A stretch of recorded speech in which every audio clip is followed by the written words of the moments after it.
Ladies and gentlemen, welcome back to the channel. You fellas, and you lady fellas, welcome back. Hey, Thursday night football, another $1 million to first, and we got some exciting offenses. Now, maybe the game won't turn out to be great. If you watch both these teams last week, if an alien was dropped down, Tampa Bay just absolutely destroys, kicks everything off of the Miami Dolphins, and the Eagles somehow win. I watched almost every single snap of that game. I had it on over here with some people. It was a weird fucking game. Like, nobody was scoring, and then somehow the Eagles are leading, and then somehow the Eagles win the game, right? We'll see what they do on Thursday Night Football now. It should be just an exciting game. You get actual playmakers on both sides of the ball. It's nice to see just two fantasy-friendly quarterbacks going at it, and you get a nice environment because of that. We are getting two teams with a 23 or more team implied total. We're getting a 52 team or game total on this game, and depending on where you look, it's higher. It's in 53, so it looks nice. And what we do here is we're going to go through every single position. I have a couple props taken. I believe I have 3. I'm waiting for more props to come out. I'm recording this Tuesday morning, so I'm waiting for more to come out, but right now we have a decent amount of stuff. So we're going to talk about every single player and where I stand on them right now, and then we'll be live an hour before the game starts, around 6 p.m. Eastern time on Thursday, to really break down, finalize some things in terms of where the leverage plays are. And Michael Pittman and Mark Andrews, both players who balled the hell out on Monday Night Football, were like some of the only real leverage plays. Yes, they were good plays and people knew that, but they were not owning them as high as they should. And you get massive games, 100-yard games, multiple touchdown games out of Andrews. You get the touchdown out of Pittman. It worked out. Where can we find those again? We're going to need to know ownership, which means we're going to have some more information come in and more time to see where the field is going. But let's slide in now. Subscribe button pops up. Hit that as we try and get to 43,000 subscribers by the time this video is complete and Thursday's game starts. And let's slide now into the slate. So we'll start based on pricing. It's filtered by, we'll start up top with the quarterbacks, who are the 2 most expensive plays on the slate. And you do get Tom Brady being the most expensive player on the slate. And believe it or not, even though Jalen Hurts continues to rush well, running in 2 touchdowns last week, continues to pass pretty decently as well in terms of fantasy outings, you're getting Tom Brady still averaging 3 more fantasy points per game than him, because Tom Brady right now has actively basically hinted and said and strongly implied that he is going for the records this year. You don't run up the score on a former coach that you have a good relationship with last week in Miami if you don't want to go for every single record. You don't go and throw for 400 yards and 5 touchdowns when the game is out of hand, still throwing for touchdowns to Mike Evans, right? You don't do that. Most teams will just run out the clock like you probably should most times. But hey, he wants to go for the records. This man is averaging 354 yards per game and 3 passing touchdowns per game. And he now gets a matchup against the Eagles, who do have a solid pass rush. But oh yeah, Tom Brady is going to be able to block this Eagles pass rush and going to be able to expose this Eagles secondary that is not as good as it is. It's not as good as people think. Darius Slay, fine, solid. Also on the downturn of his career. Avonte Maddox, not going to be a good day for him at the office. Tom Brady is going to do whatever Tom Brady wants. If we can fit Tom Brady into some of these lineup builds, and we do have a lot of value on the slate, we're going to get to that, then yes, I want to be playing Tom Brady. Now, as of right now, my projections, which you can get on Patreon, projections, ownership, rankings, and optimizer, Discord access with 900 plus members right now, all that stuff, the lovely community we have over there, come up in there and join it. Right now, I actually have Jalen Hurts for more fantasy points than Tom Brady, which if I have Tom Brady as a yes, that is going to mean that Jalen Hurts is also a yes. It's not by a lot. It's by less than a half a point. I basically have them as the same play, but you do save money on Jalen Hurts. Hurts will have the negative game script. He's a touchdown underdog, and historically, if you have my daily fantasy course, that's also linked down below, I have discussions about the historical trends of quarterbacks who have nice team totals, a 23 implied team total for Jalen Hurts, and are playing from behind, meaning that they're going to be forced to throw more than their season average. And right now, on average this year, you're getting Jalen Hurts attempting close to middle of the pack, 35 attempts per game. This is going to be closer to the 40 attempts per game number. And that's not even to take into account his rushing upside, where he's had 77 rushing yards and 2 rushing scores on the ground so far. So with the price discount, I will prefer Jalen Hurts to Tom Brady. I expect that the ownership will probably come in pretty even on them, and maybe even Tom Brady's name value and also what he's done this year will spike people to him. Mike Evans, so you start to get these receivers now. You're getting Mike Evans, who is the target leader on this team. He has an advantage over Antonio Brown because he's played one more game, but even then he still has a massive target share in this team. 45 targets right now out of Mike Evans compared to all the other receivers who are hovering in the 30s. He stays in on 2 wide receiver sets. Very quietly has been playing 37% of his snaps out of the slot. He has 9 deep targets, which is actually still behind Antonio Brown, even though he's played more and ran more routes. So Mike Evans is in play for me, but he's not going to be a yes. And look, By the time Thursday comes, he might become a yes for me. But here's the reason why. He's 10,200, and you're going to be getting multiple other receivers, 3+ other wide receivers. But let's just call it 3 with Godwin, Devonta Smith, and Antonio Brown that you can see on the screen right now. These guys are all going to be running very similar routes to Mike Evans, who will run 35 routes, maybe 40 routes, depending on how much they throw. These guys are all going to be running similar routes to that, and they're all cheaper. Now, Mike Evans is commanding a higher target share, yes, and he's targeted downfield. But I'm not shocked in this game to see it be an 8-target Chris Godwin game, an 8-target Antonio Brown game. On the opposite side, a 10-target Devonta Smith game. So you do get a built-in price discount off of those guys. Mike Evans is surely in play for his 2-touchdown upside, like you've seen multiple times this year and just as recent as last week. But for right now, based on the price and the fact that I really like the quarterbacks, and the quarterbacks are projecting out for almost 10 more points than Mike Evans as a median projection, I'll lean to get up there with the extra money, and we can get up there with the extra money if we get down off of Mike Evans to another one of these receivers. My guess is that Chris Godwin comes in with some leverage as Thursday approaches, and I like him even more as the slate goes on. I'll put him as a maybe as well because, again, he's $1,200 more than Antonio Brown, who's had by far a better season than him when they're both out there. He's more expensive than Devonta Smith, who's going to be running it back on the opposite side for this against this pass funnel Tampa Bay defense that just allowed Jacoby Brissett, who's been terrible all year, who struggled to get to 200 passing yards in an overtime game that went all the way down to the wire, so 5 quarters of play. They allowed Brissett to look good, throw for 2 touchdowns and almost 300 yards last week, just barely missing that number. So Godwin, he's been fine. I mean, in 4 games without Antonio Brown, he's kind of slowed down the last couple of games. In 4 games without Antonio Brown, he's averaging about 42 routes run per game. He has 32 targets, 292 yards, and 2 scores. Only 4 deep targets, though, on the year. And he's mainly operating in the slot in the intermediate parts of the field. But again, I'm not shocked to see if Godwin is actually dealing with an injury, but this could also be the squeaky wheel narrative where we really haven't seen much out of Godwin in 2 to 3 weeks since that Atlanta game in terms of like these big blow-up weeks for 20-plus fantasy points, and he's slowly sliding behind Antonio Brown and Mike Evans, who both popped off for 2 touchdown weeks and 100 yards last week. So as the week goes on, I am not shocked to see ownership come in on Evans and the quarterbacks, and then people jump down for the cheaper Antonio Brown, cheaper Devonta Smith, cheaper Leonard Fournette, right? And that's where you see a really nice leverage spot on Godwin, which would make him a yes for me if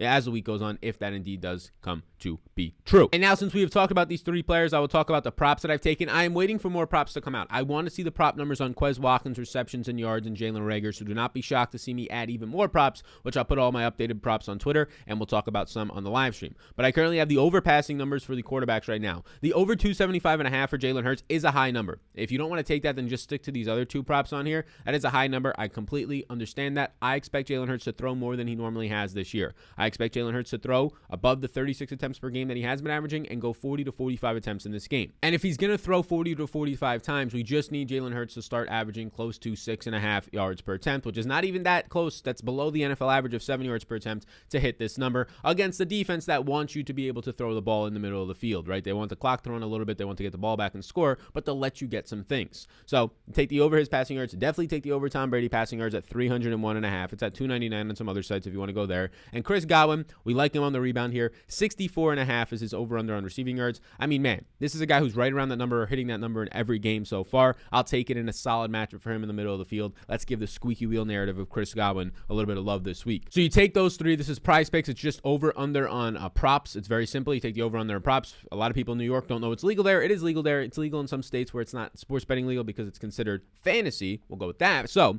Prize Picks, take the over. You get a risk-free bet. Here's the thing. You get a risk-free bet up to $100. If Tom Brady throws for 1 passing yard in this game, you get automatically at least $25 into your account. So if you put $50 into your account, he throws for at least 1 passing yard, you will get $50 bonus in your account, all the way up to $100 if you're a new user.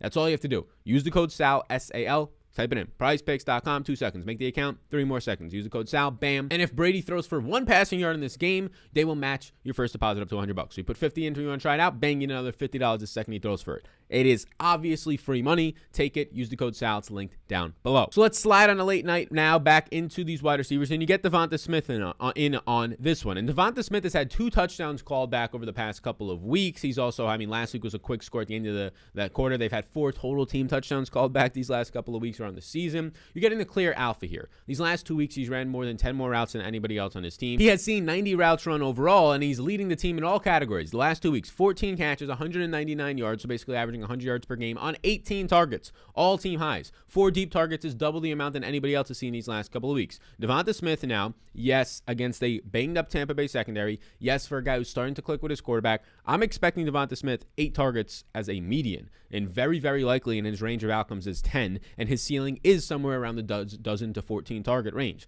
Devonta Smith at this price point at 8,800. I expect ownership to come in on it, but it looks fantastic. As the wide receiver who is an underdog and clear alpha on his team, going to run 35 routes this week and looks very good. The only time he's been bullied is by Trevion Diggs, who has a lot more size on him and has apparently seems to be an elite cornerback already. Outside of that, Devonta Smith has looked really good, and because of that reasons, Shark Tank, I'm not out, I'm in fully. The yes right now on Devonta Smith. The yes on Antonio Brown. We don't even have to discuss why it's a yes on Antonio Brown. He continues to be underpriced on every single one of these showdown slates. Maybe one time will actually be punished for playing him. Even in the Tampa Bay game, he has a fine game in the rainy weather game, right, for the price point. On week 1 against Dallas on the showdown slate on Thursday night, he balls the fuck out. He balls out last week. He basically only has 1 week this season where he's laid a goose egg and then he missed week 4. Antonio Brown looks fantastic. In the 4 games that he's played, he's averaging 29.5 routes run. He's seen 29 targets in those 4 games, so averaging 7.5 targets per game. And on those, so far, out of his 29 targets this year, 10 of them are deep targets. Leads this team even though he missed the game ahead of Godwin and ahead of Mike Evans, more than double Godwin's right now. Deep targets are categorized as yards or targets 20 or more yards downfield. He is connecting. He's not in on that many 2 wide receiver sets is your main concern here. So if they go to run the ball more in the second half, you might have to get a little bit out of Antonio Brown in the first half like you did this past week, because 2 wide receiver sets is a lot of Godwin and Mike Evans right now, and then they go 2 tight ends and they run the ball. But yes, at $8,200, it's hard not to say yes. Leonard Fournette, the clear running back on this team, he's another player. Just like in that game against New England, again in a good matchup, New England's run defense is not great. He's a yes for me because he's another player that is being disrespected in the price tag. I don't understand how this price tag doesn't change from that New England slate and the other showdown slates that we're getting this year when you get Leonard Fournette clearly being the alpha on his team right now. The last 2 games, he's ran 65 routes at the running back position. Last week, people are saying, oh, but Giovanni Bernard. And since Giovanni Bernard caught a touchdown, people might be foolish enough to play him on this slate. And since Giovanni Bernard caught a touchdown, people are going to ask me all week long and on Thursday's live stream, but aren't you worried about Giovanni Bernard? He ran 8 routes last week. 8 routes. If they are not trailing big, they're not putting Giovanni Bernard in. It's the Leonard Fournette show. And even if they start to trail in games, they might actually trust Fournette right now because he looks fantastic. He's running routes downfield. He is, yes, a top 10 overall running back pick for a reason. Just because Jacksonville said that he was a head case in the locker room and they cut him and made you think that he was bad, it's not the case. He is clearly still very, very good. And he's younger than you think right now. So Leonard Fournette is somebody who has caught 7 balls for 90 yards on 10 targets the last 2 weeks. And oh yeah, he's added 32 carries on the ground for 158 yards and a touchdown,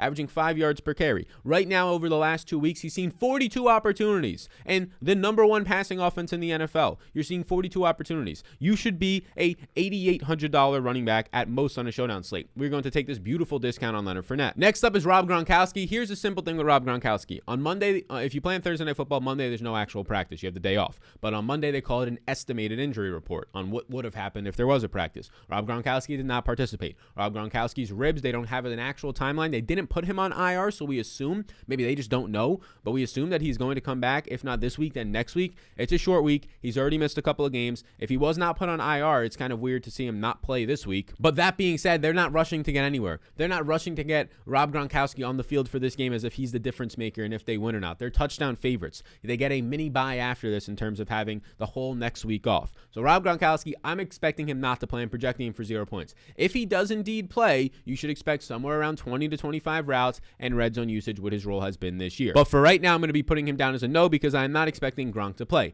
Now you start to get a potential another leverage play. The high-end leverage play, I assume, is going to be like a Chris Godwin this week. That does not mean they're amazing plays. We'll have to see exactly if that leverage comes true on Thursday's live stream. But Miles Sanders right now at $6,600, nobody's going to want to play Miles Sanders. When you can spend a little bit more and get up to Antonio Brown and get up to Leonard Fournette, or you can pay down for some of these values we're about to get to. And I'll be honest, I don't want to play Miles Sanders. But if he comes in, if as the next couple days go on and he comes in at very low ownership, I will play him. You had last week some usage start to pick up. Over the last 2 weeks, Miles Sanders is outrunning in terms of routes run Gainwell 54 to 29. He's caught all 8 of his targets for 40 yards, and he's added 18 carries on the ground for 58 yards. You should probably expect more times than not Miles Sanders to touch the ball about 12 to 14 times. The last 2 weeks, he's seen about 28 opportunities or 26 opportunities, and he's capitalized on those a decent amount, but it's nothing crazy. You still need Miles Sanders to probably find the end zone or catch a 4 or 5 ball game, and they should be trailing in this one. Does he stay on the field over Gainwell? We haven't seen it this year, but he's priced now at a spot where it's at least interesting to say, hey, Miles Sanders is going to be massively underowned at 6,600, which is a fair price point for somebody touching the ball with the skill set of Miles Sanders, maybe 15 times in this game. But they continuously put Kenny Gainwell on the field more. Miles Sanders made a mistake twice, not once, but twice last week, running out of bounds and almost cost him the game, giving the ball back to the Panthers. So Miles Sanders, for me, he's not somebody that I'm expecting to play right now. He's not somebody I want to play right now, but if there's lower ownership, I can get to him more in 150 max. Dallas Goedert is overpriced. Just like the Dallas Cowboys Monday night game with the Eagles, Dallas Goedert was like $3,000 more than Zach Ertz. It's not that extreme now, but it's still $2,400 more than Zach Ertz, while Zach Ertz has been probably, we can debate the number one tight end on this team. I don't care what you thought in the preseason, right? Zach Ertz over the last couple of weeks has 5 more targets than Dallas Goedert on very similar routes run. Now, Dallas Goedert is still playing well, 7 catches, 84 yards, and a touchdown on 8 targets over these last 2 weeks, but is it enough to justify paying $5,600? Outside of if he's very low owned, I would say no. He's in play because he's still a red zone target. He is still a solid option, and at $5,600, it doesn't take much to pay it off, but for right now, I will put him as a maybe because there's better values. One of those better values is not Giovanni Bernard, who's $5,200. No thank you, Giovanni Bernard, a man who missed week 4. He came back last week and carried the ball 4 times for 21 yards. That's good, but it's low volume, and he only ran 8 routes. If they are not trailing in this game, to Philadelphia by 1 or 2 scores for a lot of the game, which we are not expecting, then Giovanni Bernard is probably going to touch the ball 5 to 6 times. And 5 to 6 touches out of Giovanni Bernard, if it doesn't go for a touchdown like last week on his low usage, 8 routes run and finding a receiving touchdown that's not sustainable, then I don't want anything from Giovanni Bernard. I don't even have Giovanni Bernard projected for 5 fantasy points at 5,600, which basically everybody else in this range is projected for at least 8 fantasy points. Jalen Reagor at $5,000, I'm hoping he becomes a value play, a leverage play for us, because some people are going to jump all the way down to Quez Watkins for a little bit cheaper. I think that that's completely fine to do, and I like Quez Watkins, but Reagor these last 2 weeks is still running more routes than Quez Watkins as the wide receiver 2. Reagor these last 2 weeks is just not producing at all. And now he had a potential chance on a free play last week, but Jalen Hurts just overthrew like the entire fucking field. But Jalen Reagor these last 2 weeks, just 6 targets, just 4 catches for 33 yards, but now he gets a fantastic matchup. And again, that is just a 2-week sample. If you look through the first 3 weeks, it looks like Jalen Reagor is a wide receiver 1 on this team ahead of Devonta Smith based on the target shares. And now the last 2 weeks, it's not looking as good. And Quez Watkins is getting involved more in some deep targets and making the highlight type plays. So Jalen Reagor for me is going to be a maybe. But this is another guy. This is another potential play like Chris Godwin. Like I said, Miles Sanders is a leverage play, but I don't really like it.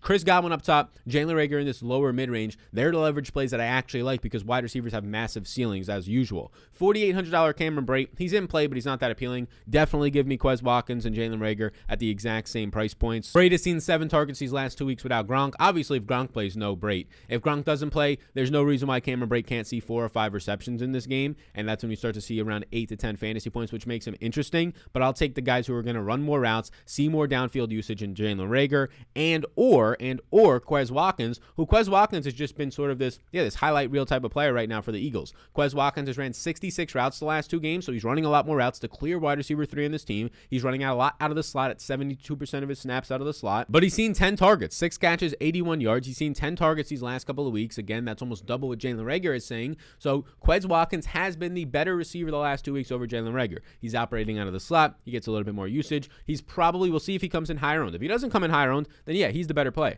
I have Quez Watkins right now for 9 fantasy points and Reagor for 9.4. So they're similar plays. Quez Watkins is a little bit better of a play because he's $400 cheaper right now, but we don't actually know ownership yet, and I will have my ownership projections up probably later in the day on Tuesday, or more likely probably as Thursday approaches, Thursday morning, Wednesday afternoon. So Watkins for me right now is going to actually be a yes. He's going to be a yes because he's a very similar play to Reagor, but he's cheaper at this price point. Both of the kickers, they're fine. Neither of them are priorities for me because you have these wide receivers very close in price in Reagor and Quez Watkins, and you also get, if I scroll here, you also get some decent value plays. You have Zach Ertz right now, who is cheaper than the kickers, but for some reason, I don't understand why Zach Ertz is cheaper than the kickers. This is the ultimate disrespect. We took all the Zach Ertz props on Monday Night Football against the Cowboys a few weeks back, and they all hit. His anytime touchdown scorer hits. His over receptions, his over receiving yards, they all fucking hit because Zach Ertz is still good. Zach Ertz last year saw a lot of volume, and he had a down year. And you know what? He's a human being who is still He's still young. He's like 3 years younger than Gronk, who's balling out, 3 years younger than Travis Kelce, who obviously everybody loves. And he's still a human being. So you know what he could do? He could go back and fix his problems that he had over the offseason. Like when Aaron Rodgers stunk, he came back and became the MVP.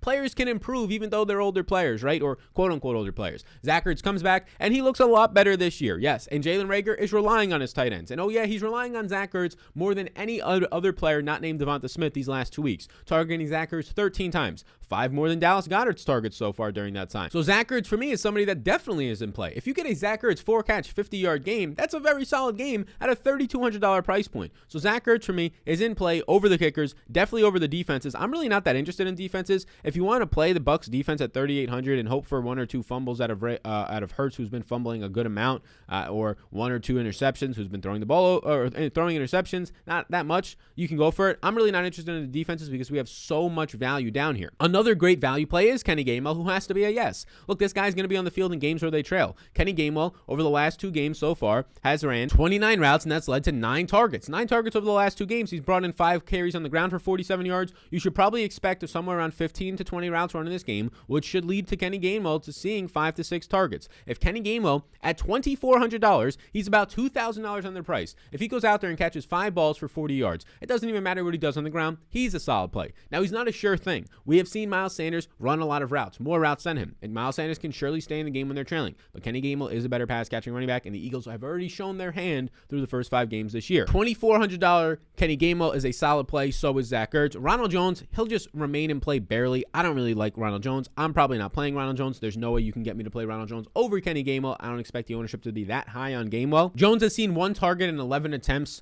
these last couple of games. Getting in the end zone against the New England Patriots is 3 attempts in that game is like the only reason why he really even has any fantasy points these last couple of weeks. So I'll put him here on here as a maybe, but full disclaimer, I'm probably not getting much of him. If they get up big, you can maybe see against the bad run defense of the Eagles, you can maybe see like 10 attempts for 50 yards and you hope for an end zone score. OJ Howard is somewhat in play. If you're looking just for a punt play, I'd prefer OJ Howard over Ronald Jones, and that's if there's no Rob Gronkowski. Howard should run about 15 to 20 routes in this game. He hasn't seen much volume the last 2 weeks, but it is a small sample. He's an athletic player. He will definitely see red zone usage. He's had a red zone target over these last 2 weeks, so expect 15 to 20 routes as he's ran 37 routes the past 2 weeks without Rob Gronkowski. And then nobody else is really in play. I'm not interested in Tyler Johnson. 37 routes run do look nice. He might see 1 or 2 or 3 targets in this game, but there's better values. If you're just looking for a full-on punt under $1,000, it would be Greg Ward. He's ran 27 routes these last 2 weeks. It's only led to 2 targets, right? And on the season, he only has 2 catches. So for me, personally, I'm not punting this low. Darden, he's not going to play. He didn't play last week. He's only ran 3 routes the last 3 weeks. Cody McElroy, who's the tight end 3 on Tampa Bay, with no Rob Gronkowski, he's only ran 5 routes these last 2 weeks. So he's not in play. So that's where I'm at. The values that look good if you're looking for guys under 4K,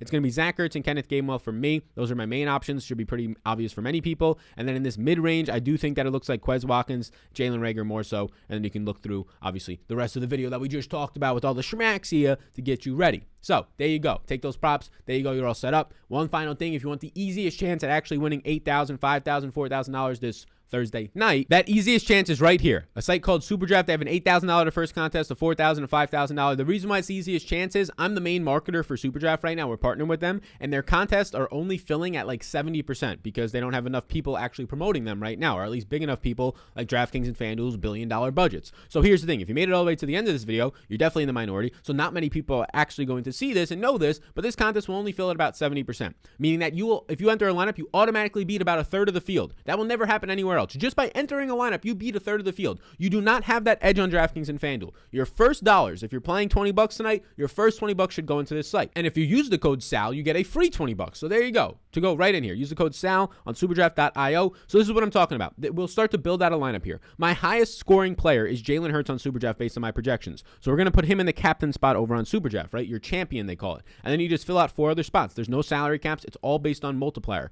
I have projections on Patreon. After that, Antonio Brown looks very good. We'll build out a couple of people. We're not going to do the whole thing. Antonio Brown looks very good, and so does Leonard Fournette. I think Quez Watkins is a sneaky play because he has a 3x or close to a 3x multiplier, I believe. Yeah, it's a 2.6x. So we'll go with these 3 here. You get Jalen Hurts, you get Antonio Brown, Quez Watkins, and then you have to fill in 2 more spots. Leonard Fournette projects out nice. So does Devonta Smith and the Tampa receivers. And, of course, Tom Brady, but he has a 1x multiplier, so he doesn't get as much bonus points for his actual points scored. You can start that build if you want to, and then you can use the code SAL. This contest will not fill. So there you go. $50,000 guaranteed for Thursday night. It will come nowhere near filling. Your best chance at winning $8 grand this Thursday is by far here. Your first dollar should go there. Use the code SAL, SAL, for a free $20 Rooskies to put in these contests. You all rock. I'll see all of you people, you beautiful patrons in the Discord. I'll see the rest of you on the live stream, 6 p.m. Set your clocks. Hit the subscribe and notification bell. 2 seconds so you know. 6 p.m. East Coast time will be live for this here game. Should be a good one. Enjoy the rest of your day. Enjoy as your week goes on. Do some things. Do some things to make your days better, you beautiful people. I'll see you all in the next one.